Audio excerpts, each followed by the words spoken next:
Okay, I'm going to walk you through the steps of how to create a folder for this class and how to get the proper MLA heading. Since we're going to do academic writing that's a narrative, I want you to get used to the heading.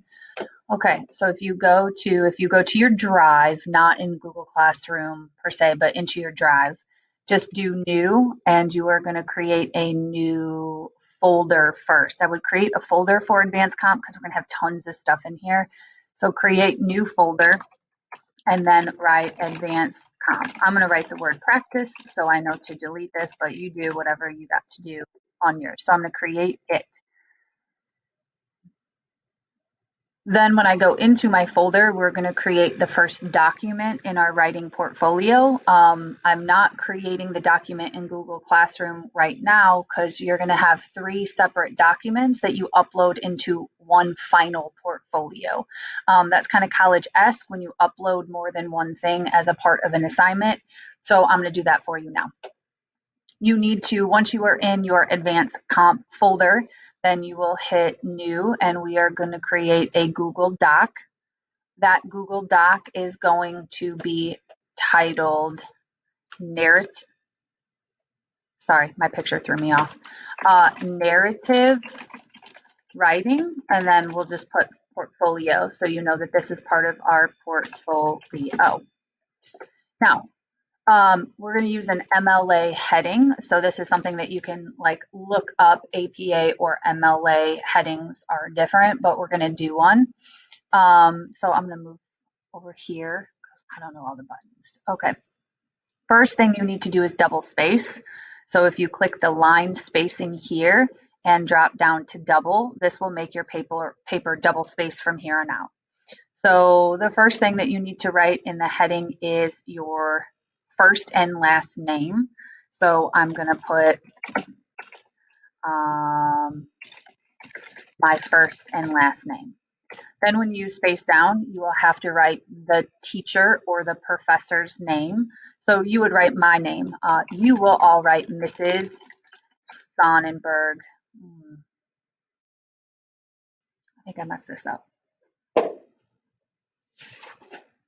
No, I didn't. Okay, wonderful. I didn't. Okay, I always have to check. See, I don't know this stuff. I look it up every time. Okay, so you do your name, you do my name or your professor's name, and then you space down and you put, let me look because I don't know. You put the name of the course, which is advanced composition. Or it would be like Com 111 or English 220. Those are how college numbers are labeled. Then you skip down and you do the date. So you do the European version of the date, European style version, which means the number goes first. So you will do 26 or whatever the date is. Let me see, you're going to get this video on Friday the 28th. So we'll do 28 August 2020. That's what it looks like. Okay. This is MLA. Again, there is something that is APA that's a little bit different. And just like I have to look it up, you have to look it up too if you ever need to use that one. Okay, now I didn't practice this, so let's see how this goes. You have to create a running header on your paper. So the first thing that we're going to do is go insert. Let me move my face. Sorry. You're going to do insert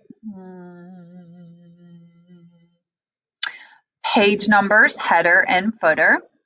I should have practiced this, but I didn't. Header. And then it's going to put you over on this left-hand side, but MLA running headers don't go on that side. They go on the opposite side. So up at this toolbar, you just hit over here and it's going to flip you to the right-hand side. When it flips you to the right-hand side, you type your last name, not your professor's last name or your teacher, but your last name. So I'm going to write Sonnenberg, but you all will write your own. Once you write Sonnenberg or you write your own last name, you hit space. And then we need to insert an automatic pagation, which sounds crazy, but it's just how the computer formats it. If I put the number 1 here, it will put Sonnenberg 1 on all of my pages that aren't number 1. So we need to let the computer know when to put the correct page number in because this running header runs through your whole paper. So we need to make sure the computer does the formatting. Once we have Sonnenberg and we have our little cursor on this side, the right-hand side of my name, we have to go back up here and go Insert, Page Numbers. And then it gives you this little option of where the page numbers are, which for some reason mine took a while. So it says, should we start with page 1? Should we skip? Should we put it in the corner and all this stuff? So we just put it on the first one. We're going to start number 1 with the first page. This would be like if you had a cover page, that's kind of the difference. But just so you know, you click here and it says number 1. Then if I continue to type, when I get to number 2, it will change it to page number 2. You also need a title. So you're going to hit center. I usually space down one more. You use the center button, and in academic type of writing, even though it's a narrative, it's a professional type of thing we're writing. I just like to be generic. Honestly, you don't have to think too hard about the title. I was going to write, I don't know, narrative, or the title of your, I don't know. Put a title. Don't think too hard about it. Maybe my topic has to do with growing up, so I'm going to write growing up. I don't know. I don't care. Your cursor is going to land in the middle of your paper right here, and you're going to want it to get back over to the left-hand side. So when you start your first paragraph, you are able to tab in and write your paper. Okay, that's what the format should look like. So when we do our rhetorical analysis, or we start our research paper, or we do a literary analysis, this is what the heading is going to be. And like I said, we have to kind of just look back and look it up every single time. Okay, this is the document that you will start drafting your narrative response to. It does need to be double spaced. It should be at least a page or a page and a half, but no more than that. In order for me to know what prompt topic you are typing about, I need to see the prompt to make sure you didn't go off topic. So don't slap it up here. I don't want it up here. If you start typing and just paste your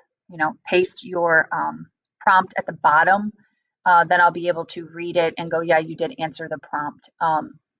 So just copy and paste it at the end of your assignment to make it look nice. Okay, that is it for formatting of academic writing in MLA format. Okay, see you later. Bye.